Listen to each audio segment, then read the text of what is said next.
Traffic police દ્વારા શહેરના વિવિધ ચેકપોઇન્ટ પર બ્લેક ફિલ્મ નીકળવાની કાર્યવાહી હાથ ધરવામાં આવી રહી છે. પોલીસના જણાવ્યા મુજબ વાહનોમાં બ્લેક ફિલ્મ લગાવવી કાયદા વિરુદ્ધ છે, કારણ કે તેમાંથી વાહનની અંદર શું ચાલી રહ્યું છે તે જોઈ શકાતું નથી, જે ગંભીર ગુનાઓ માટેનું સાધન બની શકે છે. આવી ગાડીઓનો ઉપયોગ ગેરકાયદેસર કાર્યો માટે થઈ શકે છે. આ અંગે સુરતના ટ્રાફિક અધિકારી શ્રી એસ.એફ. ગોસ્વામીએ જણાવ્યું કે મહાનિર્દેશકના માર્ગદર્શન મુજબ અમે આ કાર્યવાહી હાથ ધરી રહ્યા છીએ. જનસુરક્ષા અને કાયદાનું પાલન ખાતરીબંધ કરવું અમારું ધ્યેય છે. જે ચાલકો કાયદાનું ઉલ્લંઘન કરે તે તેમને દંડના નોટિસ સાથે સમજૂતી આપવામાં આવે છે.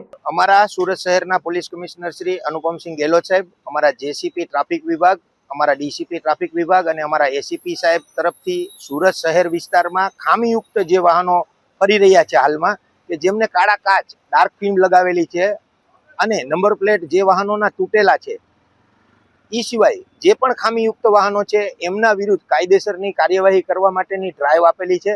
અને આ ડ્રાઈવની કામગીરીમાં અમે વાય જંકશન ખાતે હાજર છીએ. અમારી ટીમ દ્વારા જે ખામીયુક્ત વાહનો છે એમના વિરુદ્ધ કાયદેસરની કાર્યવાહી કરવામાં આવે છે. બ્લેક ફિલ્મના 500 રૂપિયા દંડ છે અને જે નંબર પ્લેટ તૂટેલા વાહનો હોય, જેમ કે 2 વ્હીલર વાહન હોય તો 300 રૂપિયા અને 4 વ્હીલર વાહન હોય તો 500 રૂપિયા અને એનાથી મોટું વ્હીકલ હોય તો નિયમ પ્રમાણે જે દંડ વસૂલવાની કાર્યવાહી કરવાની હોય છે, અમે કાયદેસરની કાર્યવાહી કરી રહ્યા છીએ. અત્યાર સુધીમાં કામગીરી ચાલુ છે તે દરમિયાન 3 વાહનો, 2 નંબર પ્લેટ વાળા અને 1 ગાડી કાળા કાચ વાળી ની અમે એના વિરુદ્ધ કાયદેસર કાર્યવાહી કરેલ છે. કાર્યવાહી આમ તો જે ડ્રાઈવ આપવામાં આવે છે એ ડ્રાઈવ તો રોજે રોજની હોય છે, પરંતુ જે ખામીયુક્ત વાહનો છે એના વિરુદ્ધ કોઈ ડ્રાઈવની જરૂરિયાત નથી હોતી. એમના વિરુદ્ધ દરરોજે દરરોજ કાર્યવાહી કરવાની રહેતી હોય છે.